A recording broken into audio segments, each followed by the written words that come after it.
Welcome to Stories We Love. I'm Karen Laurie. I'm your host, and we get to, on Stories We Love, we get to interview really interesting people who share things that are doing good for the world or doing good for your health or doing good for something. I really appreciate you watching, and today it is my pleasure to introduce Mauro Zappaterra. I just want to say his name all the time. It's such a good name. Mauro Zappaterra. And Mauro studies cerebral spinal fluid. He went to Harvard. And Mauro, first, tell me all about, you got a PhD or you have a doctorate? You're a physician. Yeah, so I'm a physician. I'm an MD and a PhD. So I did my PhD on the cerebral spinal fluid, and I did my medical degree and my residency in physical medicine and rehabilitation. I love that. And what made you want to study the cerebral spinal fluid? Oh my goodness. What a question. Um, it really depends on how far back you want to go. I met my wife while I was, or my now wife, when I was in medical school, and she was very interested in natural healing modalities. And so I was in the middle. I was right at the beginning of my PhD, and she met me, and she sort of said, you don't seem so happy. You actually kind of seem depressed. You're going to lab, you're doing all these things, but it doesn't seem like your gusto is there. Why don't we take some time off together and go study, like, natural healing modalities? And I was like, I can't take time off of medical school. I was in the middle of my I was in sort of after the first 2 years of intensive book work. You in the MD PhD program, you go off and you do your PhD, and then you come back and you finish medical school. So I was just starting my PhD, and people didn't really take time off of their studies during that time, but she convinced me to do it. And I talked to my the director, and he said, sort of go. You're still, if you want to finish, you got to come back and do the work, kind of thing. And so we actually went to we went to Santa Fe, New Mexico. She like typed in Google, um, holistic healing, whole body energy, and she came up with polarity therapy. At first, it was, getting a degree in naturopathy, and she had graduated from UPenn, and didn't want to go through 4 years of another education system, and wanted to kind of switch things around a little bit. So she found this thing called polarity therapy, which is actually it's an integration of like Ayurvedic medicine, Chinese medicine, and the guy who founded it, Dr. Stone, he was an osteopath. He was a chiropractor. He was actually a doctor of naturopath.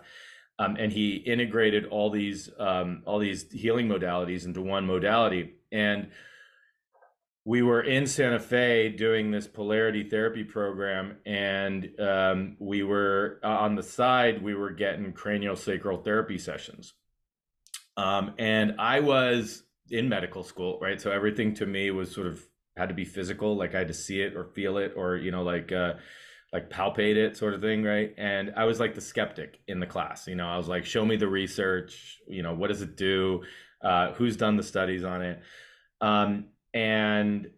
But we were also getting sessions and giving sessions. And what happened is, during one of the sessions, this was one of the craniosacral sessions, I just sort of felt this, I would call it, let's say, a potency that was building.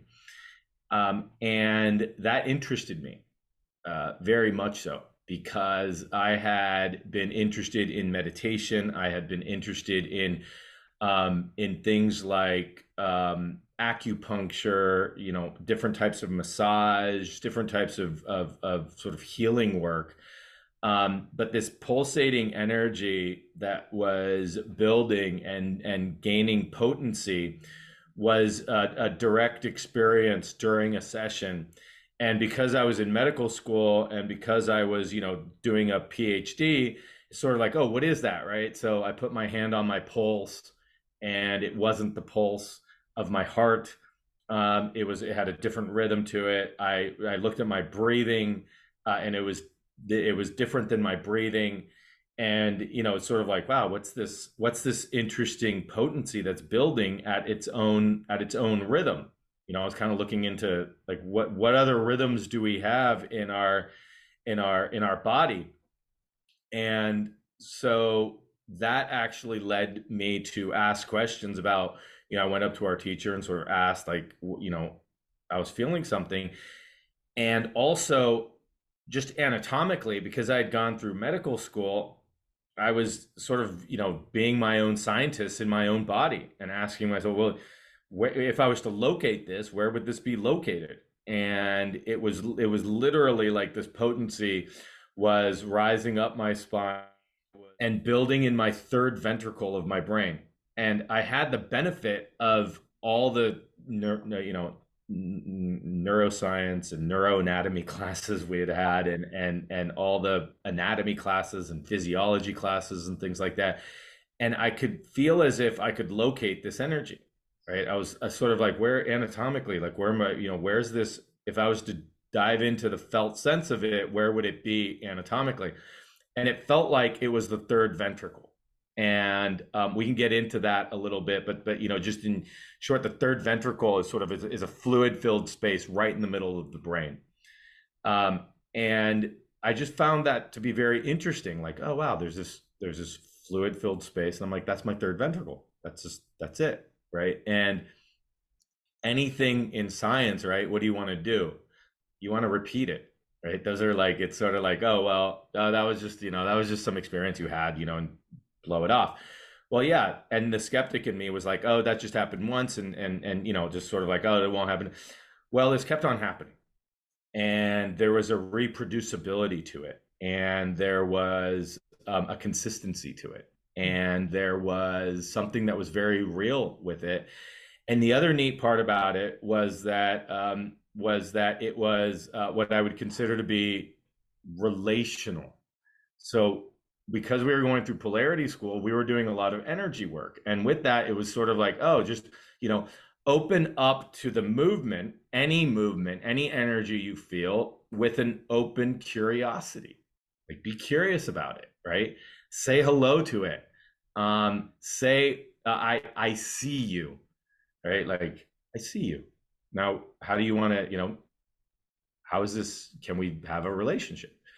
And so opening up to this sort of energy with a curiosity. And it turned out that, with multiple sessions and multiple experiential work that we did, I became very fascinated with the cerebrospinal fluid and what the cerebrospinal fluid was. And so immediately I went back to PubMed and I Googled cerebrospinal fluid. And I said, well, what do we know about this fluid? Because nobody teaches about it. It's sort of like when I was in medical school, it was a fluid that created buoyancy in the brain, and that's about it. And was like a shock absorber, and maybe brought some nutrients or electrolytes, but that was about it. And so I looked into it, and I was like, well, what's in it, first of all, right? Like, can we figure out what's in it? And there was very little known about it. And we also didn't have the technology in the 80s or 70s or even 90s to like look at it really, really carefully. And so by the time I actually got to do my PhD, the technology had really opened up to be able to investigate what this fluid was, what the contents of it was. And so I totally became interested in it. So I shifted focus. I was more interested in sort of cancer research. I completely shifted focus to neuroscience research and studying the development of the brain and the cerebrospinal fluid, and decided to also study, biodynamic craniosacral therapy simultaneously as I was going through my PhD. So I was at Harvard, right, going through my PhD, trying to like design and conduct really intense scientific experiments, while I was also kind of opening up to this energy, this craniosacral therapy in a holistic healing modality. We flew to Boulder, every 3 months to do our modules, and it took us 2 years to complete them. But it was fantastic. And so, imagine I'm sitting in the lab, right, looking at something through a microscope, and I'm sort of in the back of my head, feeling the fluctuation of my own cerebrospinal fluid, and also connecting with the recent session I got. And so it's all kind of coming together, both scientifically, full on experientially, and totally authentic to what was going on for me in my life. So that's sort of a short story of how I got into it. But then it just sort of exploded once we started looking at what was in it and how it changed, and how important it actually turned out to be for so many different just biological processes, like brain development, like creating new neurons in the brain, while we're in utero, while we're in the womb, to helping to guide neurons to where they're supposed to go, to importance in healing brain injuries or strokes or what it might be. And now it's like, it's just thank goodness, with increased ability of being able to visualize the fluid, not invasively, because the only way that we could actually do any studies on the fluid was sticking a catheter into somebody's ventricle, and that's, unless you're in the ICU, which you don't want to, there's very few people who have catheters who are walking around in their ventricles that we can actually have access to. The risks of it is just too high to do any sort of research with it. But with MRI techniques and stuff like that have gotten better, researchers have been able to really kind of look at the movement of the fluid and to be able to ask questions. And I can guarantee you this field is going to explode in the next 10 to 20 years. It's just going to be so important, from everything from neurodegenerative diseases to stroke to traumatic brain injury, to improvement in cognitive functioning, even in adolescence, and at all ages of adults, et cetera, et cetera. So it's going to be really, really cool.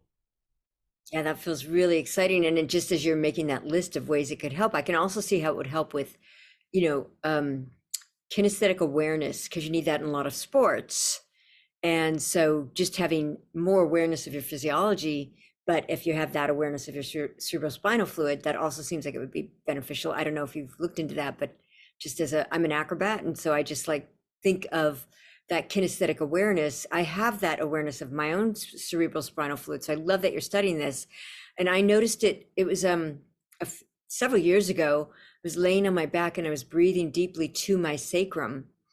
And as I did it, I felt the energy go from my sacrum like I could feel it building in my sacrum and then going up my spine. And I felt that pulsing. And I was just, lying down by myself. There was nothing else doing anything, but I felt that it was like a throb through my whole body. And it's not the same rhythm as the pulse, but it is a pulse. And I felt it go into my brain, and I just felt like, oh, this is so cool. And I asked a doctor friend of mine, I said, do you think breathing into the sacrum is gonna, like it feels like my sacrum moves slightly back and forth with each breath, and my hips go slightly out. So it's like this little massage that's happening, that I feel like it's supporting the whole uh, movement of that fluid. And he just said, I don't know, but it sounds like it. And I was like, yeah, I think so. So I love that you're studying this, because it's been fascinating to me since I've been experiencing that. And I'm trying to understand how it works. I have pictures of the brain in my other room, but I'm not like fully, I know physical anatomy, but I don't know brain anatomy too well. So I love just what you're talking about. And I love that you described where the third ventricle is. Because that does feel like it does, but it also feels like it goes through my whole brain, and it feels like a bathing of my brain is what it feels like to me. So tell me, like when Yeah, you, so you're hitting on like everything that you're mentioning is just, it's awesome, right? And so first thing is what the first thing that you said was, if people had awareness of their cerebrospinal fluid. So I think that's number one. And what I tell people at the beginning is, look, you don't have to believe any of this. Just bring your awareness to your cerebrospinal fluid and see what happens. That's it. Or increase your awareness of the fluid. Know that this is just an anatomic, like this is just anatomy, right? So we're just educating people on anatomy, where if you said, did you know that you had a clear fluid in the middle of your spine and in the middle of your brain that bathed the inside of the brain, that went all around the outside of the brain, that was a fluid filled sac in your sacrum? You'd be like, no, I had no idea. Many people don't. And so that's, that to me is sort of like number one. Like you could be the biggest skeptic, just bring your awareness to your cerebrospinal fluid. That's it. That's my whole goal right there. Then you're talking about breathing. You found it out yourself, and that's so authentic, right? It's so beautiful to hear you describe that, because that's exactly what the research has shown.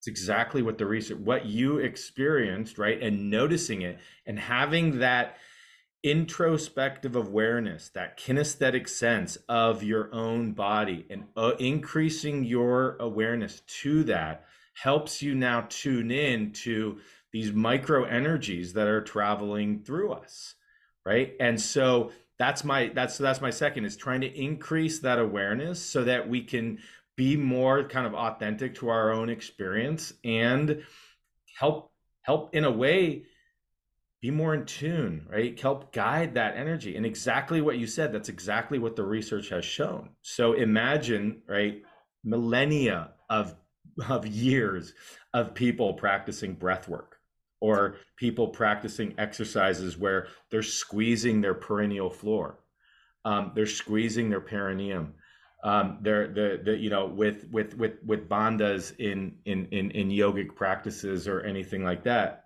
where now you're integrating breath work with muscular movements, right? And so if you look at it as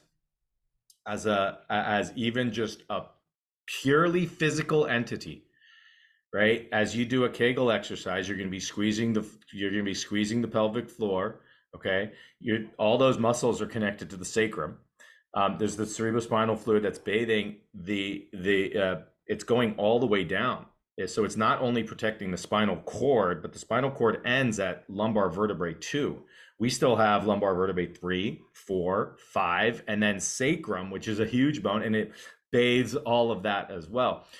So what the research has actually shown is when we take an in-breath, we're actually moving the cerebrospinal fluid towards our head, towards our brain. And that's what you noticed, essentially, was that, hey, with my breath, I can actually start to manipulate this somehow, right? And when we expire from like mid thoracic down, we actually push the CSF down into the sacrum.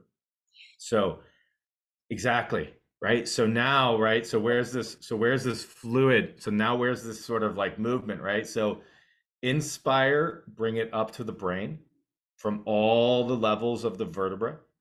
Expire, push it down into the sacrum, right? Almost as if you're in a tub you're in a bathtub, and with your hands, you move the water away from you, it hits the wall of the bathtub, and then it comes back to you, right? So imagine this sort of circular movement that you can actually form in the sacrum with your breath, and now add the extra potency of doing a Kegel exercise or doing a perineal floor exercise. As you're inhaling, so you exhale, you release your perineal floor, you inhale, you squeeze your perineal floor, and now it's sort of like you're using the physicality of the perineum to bring it up. And now what you're doing, and then you relax, you expire, and again, release your perineal floor. Inspire, bring it up, bring the fluid, and you're getting the fluid to start moving consciously. Right? So what we're seeing is that this happens in sleep, that the fluid actually starts moving in sleep. And what they've figured out, which is beautiful, is that this movement of the fluid, and when you say, well, I kind of feel it everywhere, that's exactly where it is. There are certain states where the fluid can actually, where differentiating between the space that the fluid is held, like the ventricles or the outside of the brain, and the inside where it's actually flowing through the brain tissue itself. We can't differentiate anymore. It's one and the same, because there are certain states, and the first one was sleep. That's where they figure it out. But when you start looking at sleep, you start saying, well, sleep is a parasympathetic state, so therefore other parasympathetic states are likely to increase that fluid going through the brain tissue itself. And they figured that out. Stimulation of the vagus nerve, which is cranial nerve 10, which is primarily responsible for our parasympathetic activity, that leads to more CSF flowing into the brain. They've looked at, well, we'll get into some other things, but now you're looking at, oh, so this fluid is actually going through the brain, and just like what you said, during sleep, it cleans out all the buildup, kind of all the waste material that It, builds up during the day through just normal brain use. it reminds me of, there's tide pools in Corona del Mar, in California, and the waves come in and it cleans out the tide pool and then it goes out. And so things come in and out of the tide pool, That's it. bringing it in and out. So just as you're saying that, I'm thinking, well, that's kind of what it feels like. Like, Yes, it feels like that, like it feels like a exactly. wave. And so when you're talking about I have so many questions. First, going back, when you're saying, you're pulling mole bond, or you're squeezing your pelvic floor up, and then as you're inhaling, there's something in Tantra called the microcosmic orbit. And that is something that people talk about. But when I was doing this, I thought, oh, that's what it is. It was when I was just lying on my back and I first was feeling it. And then when I write my books or when I do anything, I feel it. When I'm coaching people, when I'm doing a lot of stuff, I feel it. When I walk, it feels like we're getting a massage by the way the hips move and the way the sacrum moves and the breath moves. It all feels like you're getting a spinal massage to me. But the whole microcosmic, do you know what that is, the microcosmic orbit? Do you know what? No, but it sounds really cool. It's basically, you breathe in, and as you're breathing in, you're pulling up Molbond or Kegel, and then the energy goes up your spine. And this is from ancient Chinese stuff, I think, and it goes into your brain, and then you relax the Kegel and you relax, and it goes through your whole body. That's the way they There talk you about go. it. Yeah. So you could look, I mean, I haven't read a lot about it, but I know I just have been into a lot of Tantra classes, and they talk about that a lot. And I never could do it from my brain. It was only when I let go and was feeling it that I went, oh, that's what they're talking about. So you can do some research. Can you talk about the sac that's behind the sacrum? Because I didn't know that there was a sac there. That's really interesting. Yeah, I mean, because as and this is really sort of like, even having just like looking at an anatomy picture, but what happens is that the cerebrospinal fluid is bathing it's bathing the outside of the spinal cord, and the spinal cord ends at lumbar vertebra 2. So if you lumbar vertebra 2 is sort of like, so if you put your hands Right. uh, And on your hips. it looks like an Indian piece from the old Indian sword things or arrows. Oh, the sacrum. Yeah, to me. Yeah, yeah. But go ahead. Yeah, so if you put if you put your hands on your hips, that's sort of L4. So going up even higher than that by 2 lumbar vertebrae, and your lumbar vertebrae are probably this, so going 2 up. So that's where the spinal cord actually ends, right? So so if the cerebrospinal fluid was only responsible for sort of providing shock absorption or buoyancy to the spinal cord, then there'd probably be just like the sac that holds the cerebrospinal fluid would just kind of come to a kind of tether out down at the end of the spinal cord, but it doesn't. It stays, and we have it. So there's this sort of sac of fluid, that has nerves in it that goes all the way down, all the way down, all the way down into our sacrum. And so that, so when we're sitting on our sacrum, essentially we're sitting on this sort of this fluid filled, lake, that any fluid filled lake, any fluid filled space has potency, the Yeah. potential energy, right? It's sort of like if it's at a dam, right? If you create a dam and the lake is stagnant, well, you don't know the energy that's in that water until until you open up the dam and now the water moves, right?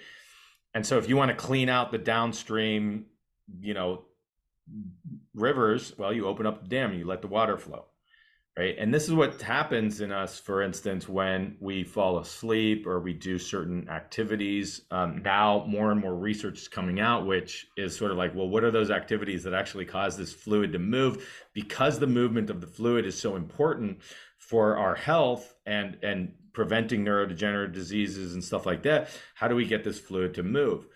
And so sleep was sort of the first way that they found it. But if you think, here's this lake at the bottom of this, at the sacrum, and anybody would say, well, a healthy river or healthy fluid is when it's when it's in motion, Right. right? It's not when it's stagnant. When it's stagnant, it starts to build things up, and then the water doesn't really flow well, and you start to get algae and bugs and all this other stuff. Right. That's Not exactly good. what happens in our own, like, we have an internal river, right, that we sort of have the ability consciously to affect its movement, to Mm. clean out the dam, right, to open the dam, to clean out the debris.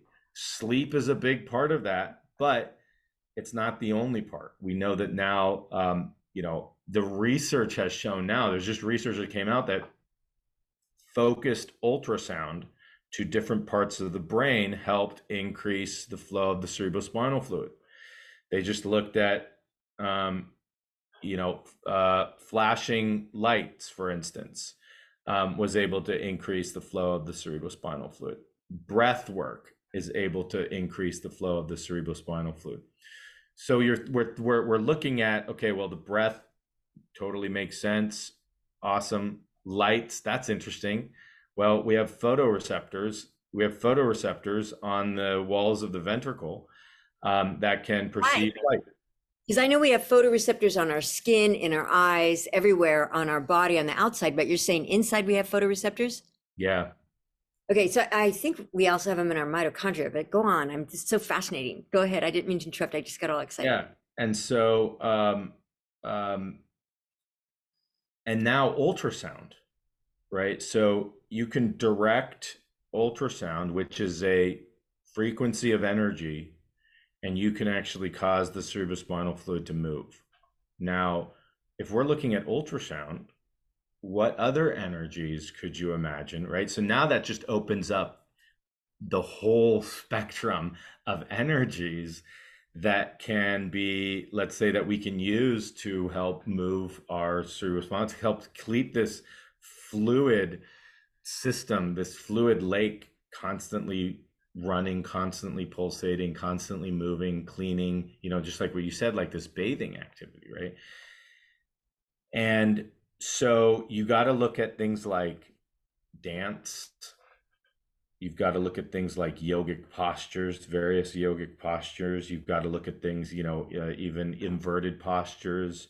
You've got to look at things that any frequency, of sound, for instance, Yes. music, tuning forks, tuning bowls, Yes. um, all this sort of stuff together in conjunction with breath work, right? So now the question comes, which is sort of like, this is sort of like what we're looking for funding to do research on, is, can we manipulate it in such a way that essentially we are creating an internal resonance, right? We're using breath or sound or, tuning forks or whatnot.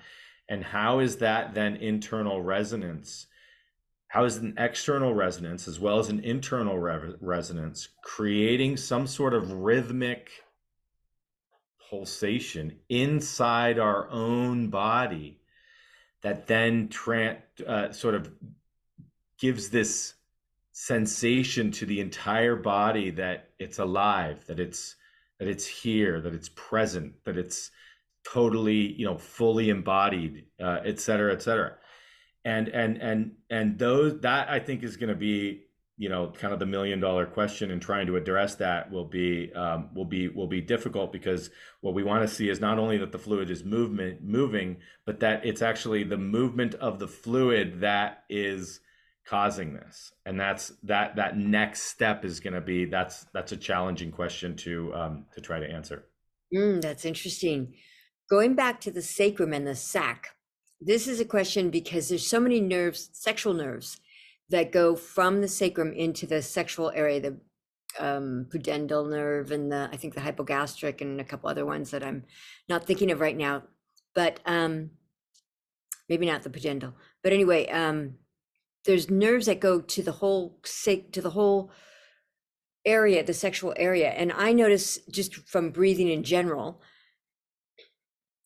this might be just TMI, but it feels really erotic just to breathe. And when I'm feeling, especially that movement in the sacrum where I feel it's pulsing and I feel the energy of I'm assuming it's a cerebral spinal fluid moving through me, it feels really erotic. And I'm wondering if it affects, like, how do you know how it affects the nerves that go to the sexual organs? Because I wonder if that would be a way to help people that have ED, erectile dysfunction, or that women who don't have juiciness,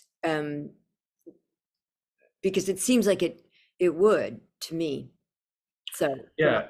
So I would see it, I mean, again, this is more, let's say, hypothetical, but the way that I would see it is, so every nerve that comes off the spinal cord has, it's where the CSF becomes, it's where you can clearly tell, okay, there's the cerebrospinal fluid. And then as the nerve gets further and further away from the spinal cord, the space where the cerebrospinal fluid is held gets sort of smaller and smaller and smaller. And then people would say, well, you can't really tell that that's cerebrospinal fluid. But what I say then is, when you look at the cerebrospinal fluid looks like, in terms of molecular content, like a liquid extracellular matrix. So I call it like a liquid sort of matrix. Okay. So imagine that now there's no separation between the fluid and now the extracellular matrix, or the fluid that is actually now, that's making up the nerve itself. Mm-hmm. And so as you are energizing the sacrum, and all these nerves are actually coming out, and they're just being bathed by this, right? And it's sort of like it's almost like you're like sort of squeezing that area, right? And you're getting all these nerves to feel that movement as well. Well, the fluid is going to go into those nerves. And so could you actually be increasing the ability of those nerves to actually conduct better? Absolutely. Yeah. You're increasing the fluidity of those nerves. You're increasing the elasticity of those nerves. Whenever we talk about nerve function, we always want a nerve to really glide well through the tissues. If it's really dry and the fluid hasn't been moving, how does that affect the actual nerve itself? It's going to affect it, in a lot of, even like carpal tunnel, we do like neuroglide exercises, right? Maybe that's the same exercise in the peroneal floor. And you're actually getting, because it's so close to that lake, that you're actually getting, it's sort of like, wow, this is really cool. This is really potent. And so you're actually getting from the lake itself, you're getting that. And just like what you said, the nerves are just another tide pool, that as you're getting this moving, now the fluid is going into the nerves, and then from the nerves, where do the nerves go? Now the nerves go into the tissues, right? And so now the tissues become just an extension of this fluid matrix that you're actually consciously affecting, moving. So that's kind of where I go with it. And so to look at it as, here's this potency that is, 99% water, super awesome. It's got a lot of electrolytes, it's got a lot of growth factors, it has a lot of just biological material in it. And now we're creating this sort of pulsation in it through our conscious movements, breathing, Kegel exercises, perennial floor exercises, movement, dance, whatever it might be. And now it's going into the nerves, but it's also going into the brain. It's going into the tissues of the brain, and that then is becoming the extracellular fluid of the whole body, right? So it goes from the cerebrospinal fluid in essence to just fluid, right? So now remove all your organs and bones and see yourself as a totally fluid sac. Mm-hmm. Right? Now that's really what it is. Makes I mean, me high. I mean, I just feel high just thinking of just feeling what you're saying. yeah, right. Now, how is your Yeah. fluid sac resonating? Okay, because now, right, here's this, right? And now, how is your fluid sac resonating? And now you're actually interacting with other fluid beings, right? And how are those resonating? And how do the energies come together or repel or attract or neutralize or enhance, right? Now we're getting into like sort of wave physics and things like that. And now it's sort of like, oh, maybe attraction is more than just what meets the eye, and it's actually more of an energy frequency. It's an energy signature. For sure. And it seems like I'm super attuned to sensation. And I think it's because I do breathe deeply. I do drink a lot of water. Does your water that you drink impact your Oh, cerebral? absolutely. Yeah, it seems No like that. question about it. Yes. Yeah, It's got, yeah. So it seems like I can, like when somebody is, like if I'm getting a massage or touched, I can literally feel if the person's present in their hand or not. I can feel if they've stopped for a moment, it's so much more sensational than if they're moving. If they become en route or unconscious, yeah. I almost don't feel it as much. I need the connection. And so I think there is something that you're talking about, when you're in that state, there's a connection that's possible that's beyond, what you see, what somebody says, what somebody does. There's an energy connection that happens. Yes. Yeah. Yes. And I think, learning how, like one of my goals is actually to teach how to increase the awareness, like like the way that you sense things. Right. So how do we teach, how can we learn how can we teach that so that people can actually increase to those subtle sensitivities, and even just be open to inquire about what it is that they're experiencing in the moment, but like on a really, really subtle level, as opposed to, oh, I'm feeling sort of squeezing here. What's below that, right? What's below, let's say, this sensation? What is your bone feeling? What is your nervous tissue? What is the nervous system tissue feeling? What is the artery feeling? What is the vein feeling? What is the fascia feeling? Right? What is can we actually tune into that level of it as opposed to just the macroscopic, it's ache. There's an ache Right. in my arm. Right. And that penetration of awareness into something that's happening, into a sensation. If you take out the story, at least this is my experience, and I work with people to help them have, I've written 3 books and 2 of them have the title chronic pleasure in them. Because that's kind of, I went from chronic pain to chronic pleasure and other things too. But it seems like if you go in, like what you're talking about, and you bring your awareness into the fluidity of a sensation, and you don't have the judgment of pain or pleasure, but you just like see it, you just feel it, you just are present with it, it almost flies away. That's Yeah. my experience. It just, is that what you get? Is that what Yes. happens a lot? Yeah. Yeah. Yeah. It literally, it feels like it's flying away.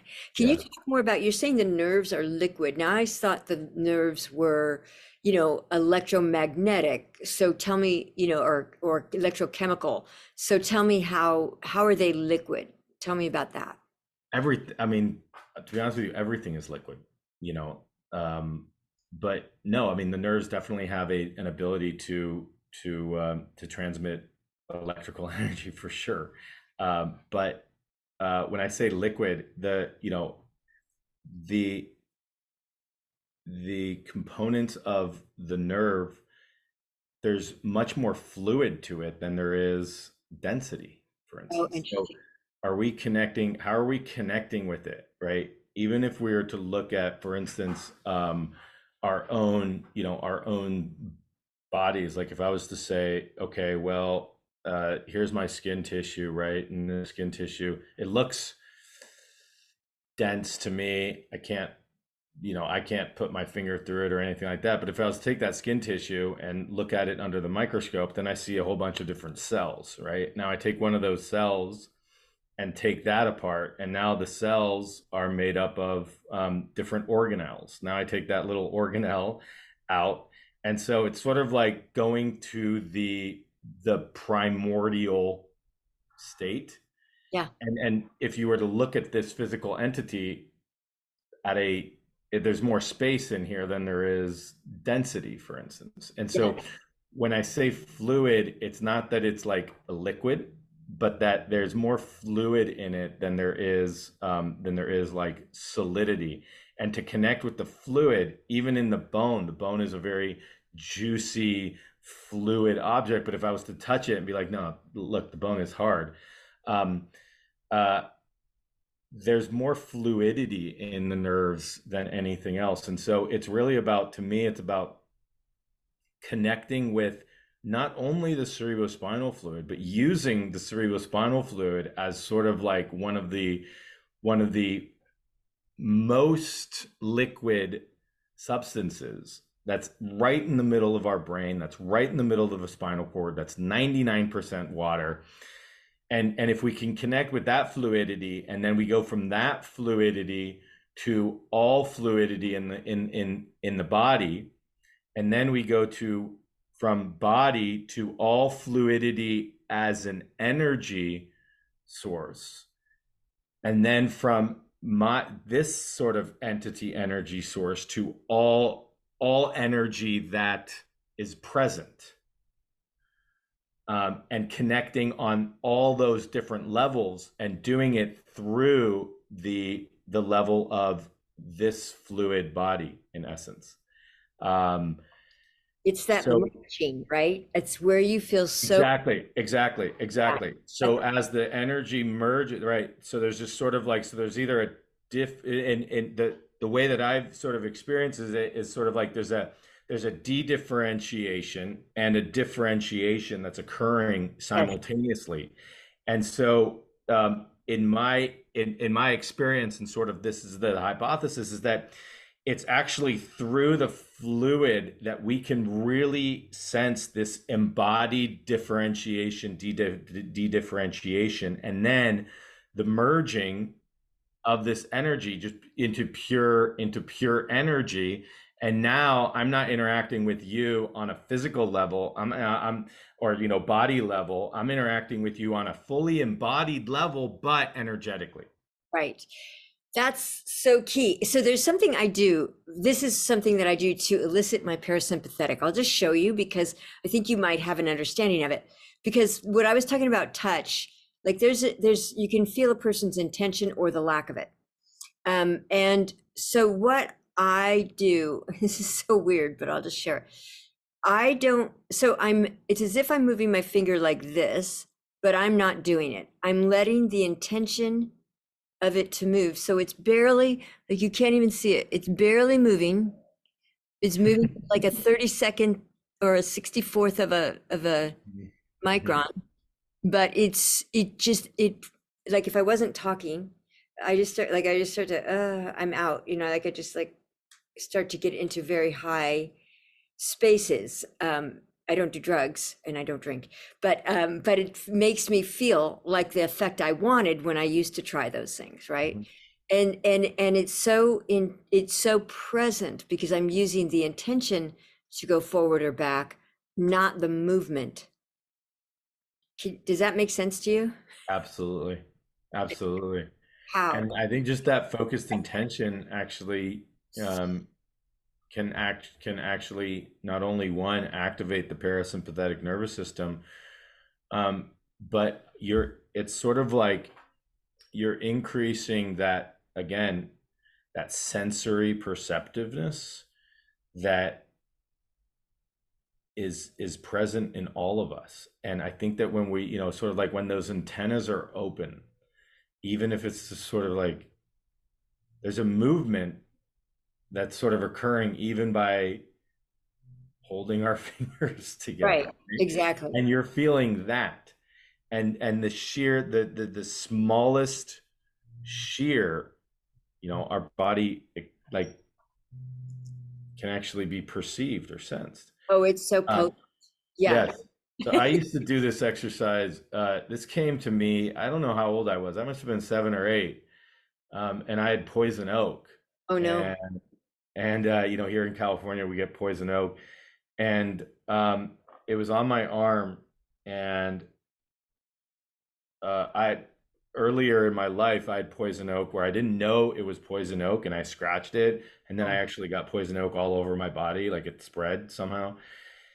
And I didn't know, right, that I could do that. But this time it was sort of like it was localized. I knew it. I went mountain biking. I scratched myself on a stick. It showed up. It was perfect poison oak, and it was itching, and I wanted to itch it.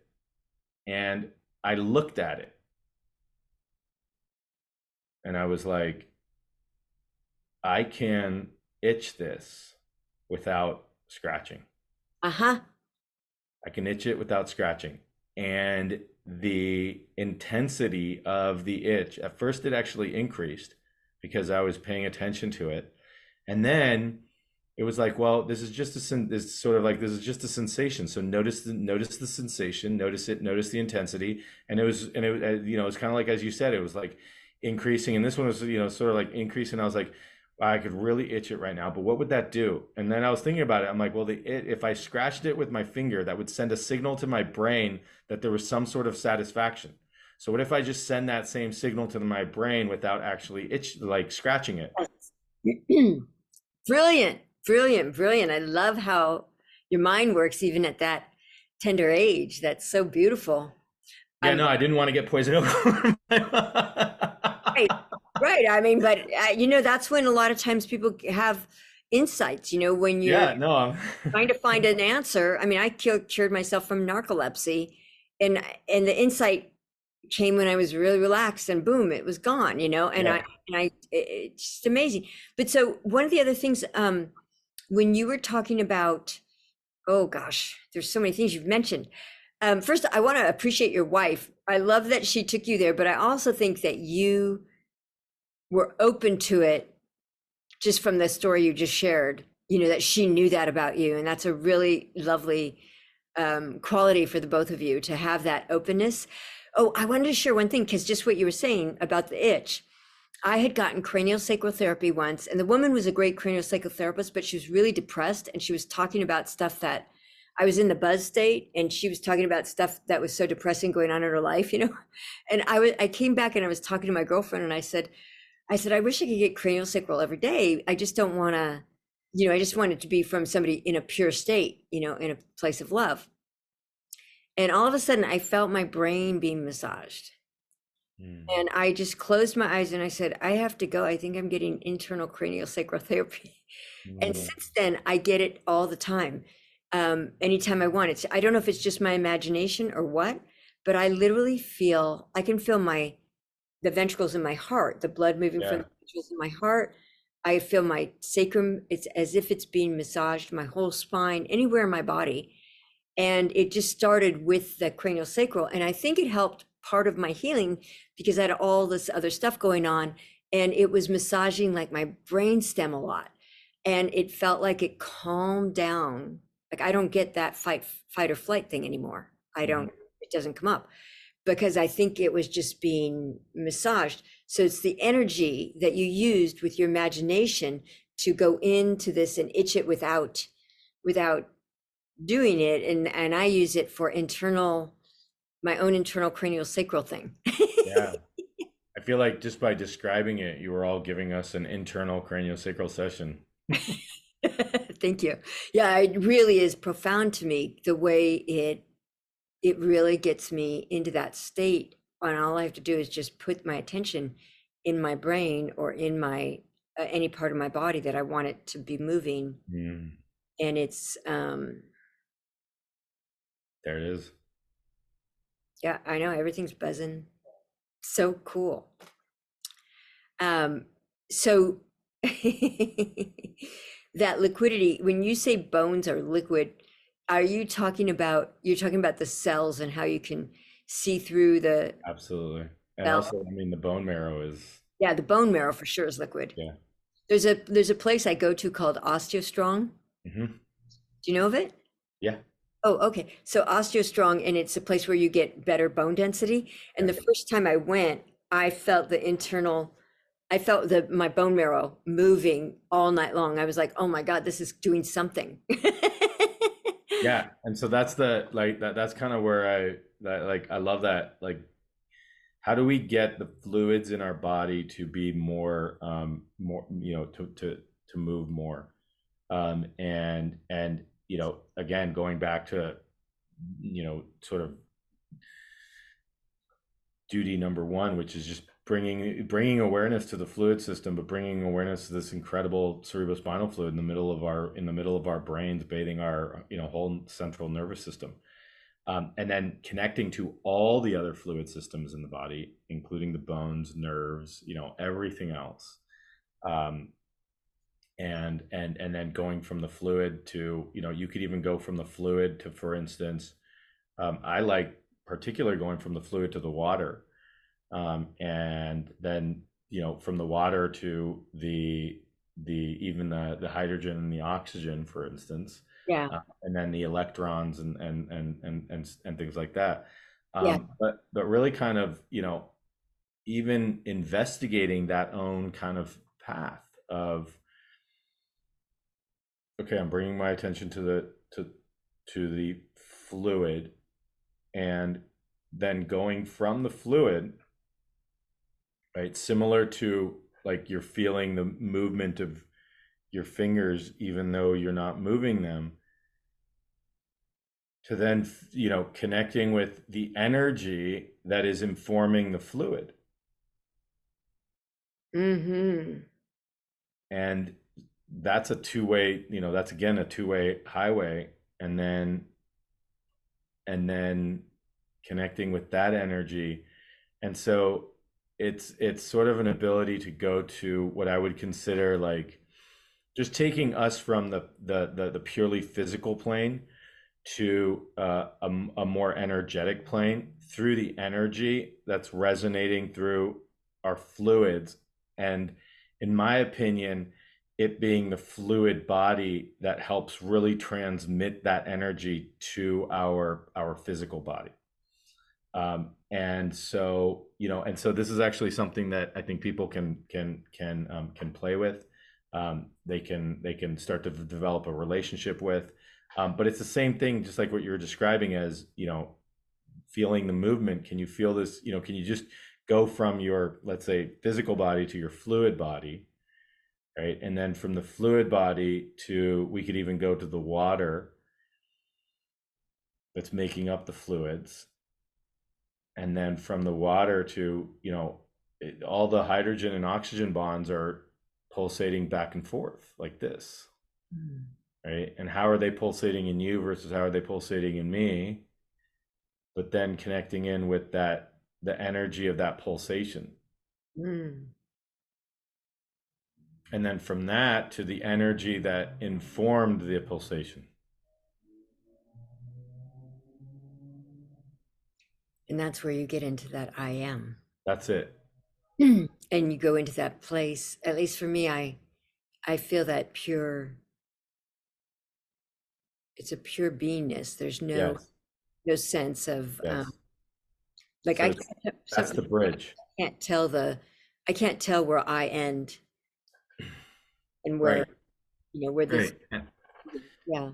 And so So that's where I say, like, you can use it as a bridge in essence, or a conduit, or, a path. Um, and and sort of training people how to do that. But there's many, many people who are already doing it, and, sending me letters and emails and things like that. So it's getting to be really, really exciting. And now, I think where some of the research is going is looking at how water may actually be an important factor in this, and how water may actually, what the effect of water is in the cerebrospinal fluid and in our bodies and things like that. And so that's kind of like a big, um, next branch of research, I think, that's gonna come out, is does water have the ability to, hold, any sort of memory at all? Does water have, does this fluid component, does the water of the fluid have any ability to hold any, energy? And when you think of memory, I don't really think of it as an event. To me, it's sort of like a signature of, it's sort of like an energetic signature. You yes, can that's what walk I into use. some, That's the frame I use. Energetic system. Go ahead. yeah, it's just sort of an energetic signature, right? So if the water, if there's a water component that can hold that energetic signature, and if we're interacting on it as an energetic being, can we then have a understand that energy, right? And conceive of it as, let's say, a memory, but not, it's really just an energetic signature that's held in the water. Um, and so there's a couple preliminary studies that are going on in terms of, using different types of water to grow cells in, or, You know, Veda Austin, who, she crystallizes water. She has a master class on crystallizing water. She's done a ton of research in this realm. But, we're looking at it from, can we give cells different, even just different types of water, and see differences in the way they grow, or the way that they can perceive or sense, or what it might be. So that's kind of the next branch that's hopefully going to come out of some of the funding that we'll get. yeah. Dean Radin, do you know him? Yeah. So Dean Radin did studies where he was on the show, and they took monks and blessed some bottles of water and didn't bless the other ones. And then they grew cells, and the cells grew much, much faster in the blessed water, even though the researchers who were checking the cells and checking the petri dishes they didn't know which ones were which. It was blinded. So I think that's also a place where maybe you can find some surgery. He's looking at it psychically, but after I interviewed him, I made I made this pillow for my mom and for myself, and it has all these affirmations on it. And I made her shirts. I have a shirt too, and I made her a shirt because the water. I thought, why not have like she has a blanket that would go over her bed, so while she's sleeping, if those words I intend them to have energy. I wrote them with love. If they come through and go into her, that's how I'm thinking. How does it affect? You mentioned it affects things like concussion or Alzheimer's or dementia. Like, how does it impact that? Does it cause neurogenesis, CFS, or? So what we know is, it's a major, conduit to bring growth factors. Hmm. So if you have like an injury, if you don't have, first of all, if you have an injury and you don't have proper flow, you're not going to remove the debris, the toxins, stuff like that. So increasing the flow is going to be important. Mhm. And also bringing in new growth factors, because we know the cerebrospinal fluid has growth factors. And so if you're trying to stimulate neurogenesis or whatnot, you're going to need the new growth factors to actually come in. And so if you can, if you can open up the brain to increase the flow of the cerebrospinal fluid, now you're going to get increased neuroplasticity from the growth factors.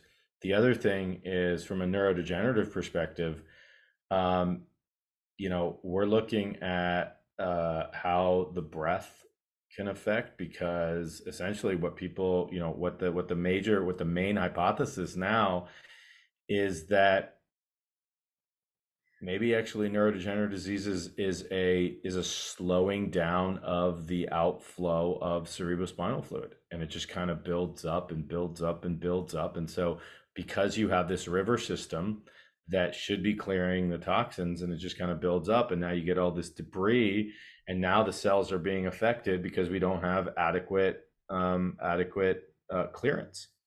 And so therefore, now we start stimulating the clearance pathways, and we start then getting rid of all the debris.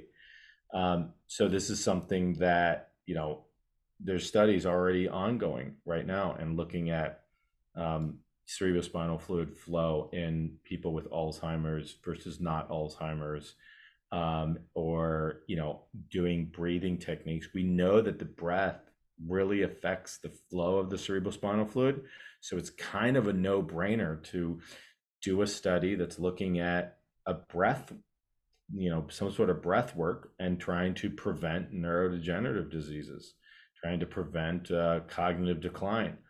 So, having somebody who might have what we call mild cognitive impairment and starting to do these exercises, right, consciously, actively, 2, 3 times a day, whatever it might be, and then also working on things like improving their sleep, in addition, and seeing, can we actually reverse it, or if there's like a sort of a slippery slope that we see it, can we change the trajectory of the slope?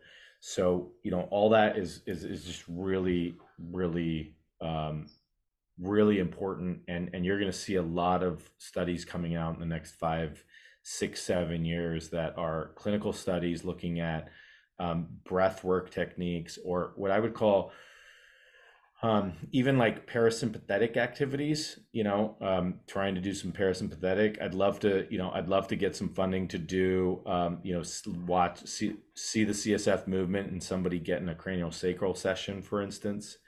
Um, I'll or volunteer for that. yeah, right. So, it's sort of like, oh, can we increase, can somebody actually, can we increase the flow of the cerebrospinal fluid? And my hypothesis on that would be yes, we can.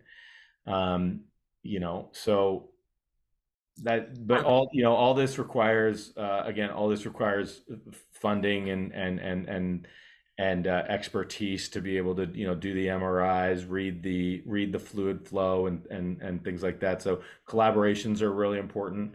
And that's the other thing. I think that as we get into this, there's the physiology of like the cerebrospinal fluid and the breath, but there's also this connection to an energy, and can we start bridging these different sciences? Can we start bridging, can we start communicating with language that is harmonious to everybody, so that if you mention third eye, that I can say, oh, from an anatomic perspective, maybe that's the third ventricle or the pineal gland or something, and I don't just, and we don't just poo-poo people for having different language for the same thing. It really is the same thing. It's just Right. different language that we're using. And so, opening up people to that sort of conversation, um, and then again, I think teaching people that, that introspective awareness of the senses, and the fine, subtle movements of energy, and that people can perceive this, right? So let's understand this a little bit more, and go forward. I love that. One thing I'll just share with you, and then we can kind of wrap it up, but it's so fascinating. Like, I'm so high from this conversation. Um, one of the things I do with my clients and I do with myself is like, I write out, I have a journal. Oh, it's over there. I have a journal and I write pretty much every morning. And I write out whatever I'm writing out. It could be an imagination, or it could be appreciation, or it could be something else. But whatever I'm writing, while I'm writing it, I am attuned to my physiology at the same time and to my emotions. And so what I do is, like, if I say, let's say I'm writing appreciation, I'm saying I'm so appreciative of, how kind that woman was to me. Then I feel my heart expanding. And I Hmm. feel tears starting to come. And that practice is something I teach my clients. How do you learn how to be present in your body? You have to notice what you're saying and how it's impacting you, what you're thinking and how it's impacting you. And then when you start to link it up, that's part of the path that people get to have dominion over their physiology, from my experience, where they can actually shift their physiology from things that seem like they're incontractable. And the other thing I wanted to say is that I had an injury, so I haven't done acrobatics, and now I've just started taking a new acrobatic class online. And part of the way that I've gotten my back arches back, and that I've got my splits back and stuff, is because I think of everything in energy. So then, Hmm. even though I haven't done the middle splits or the other splits for, like 5 years, and I haven't done back arches for longer because of a different energy injury, I just start, and then my spine got more flexible. My Just from doing the everything, it's just so fascinating. Like, when you think of yourself in that either fluid or energy way, you become more fluid. And I think so many people say to me, oh, I can't be flexible like that. I'm older than most of the people that say that, and I can be. And it doesn't have anything to do with age. It has to do with your mentality and your capacity. I mean, I know people in their 90s, and one of my best friends in his 90s, he's now passed, but at the time, he was climbing the rope with us. He was, he would do pull-ups with us. We were at the beach. He would do all sorts of things, and he could do the frog. And he was just like, and he was, a triple engineer, worked at Boeing, still in his 90s, right? Like, super smart guy. And it's so much about, like, he didn't buy into the whole aging thing. And so I'm yeah. So I like what you're doing. Do you want to, is there anything else you want to share that I should have asked you that I didn't yet? Like, how cool are your kids? Are they getting craniosacral a lot?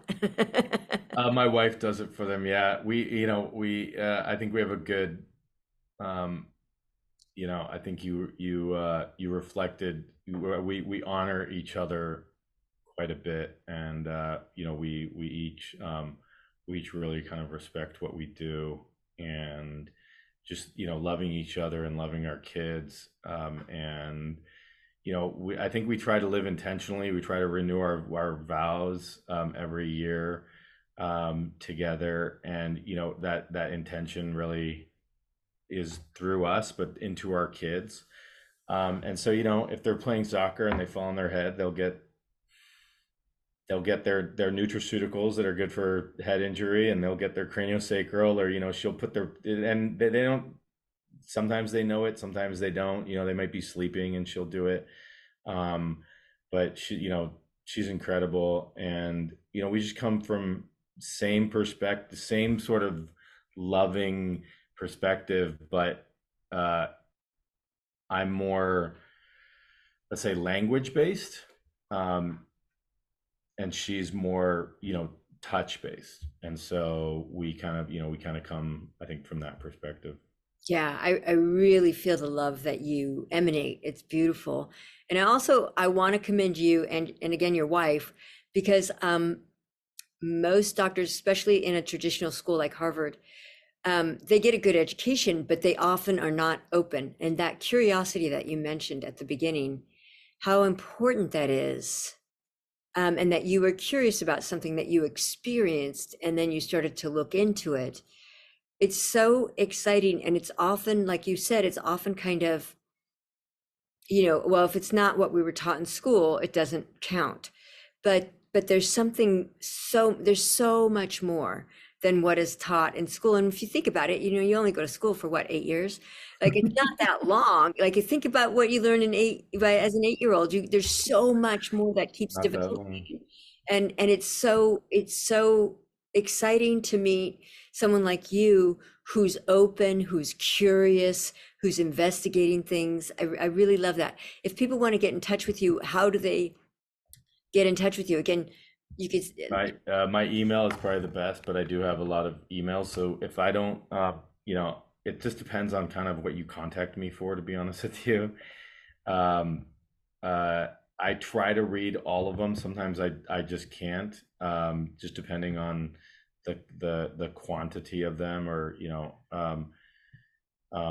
so it's just my email, maurozappaterra@gmail.com. Mauro Zappaterra, Yes. at gmail.com. I just love, I like that. I like the way Italian and French feel as I say Yes. I it. have to, yeah, I definitely, I can't respond to everything. Otherwise I'd be, Yeah, you don't have time to do your work. no, Yeah, awesome. And be with your kids and your family and your wife and everything. Thank you exactly. so much, Mauro Zapatero. This is a fascinating conversation about the cerebral spinal fluid. I feel like I learned so much. I hope the people who are watching, I hope you got, a little high, and naturally high on your own supply, and and that you learned some things you can do to activate your own cerebral spinal fluid awareness and movement. Thank you so much for joining Stories We Love. I appreciate you all. And thank you again, Mauro Zappaterra.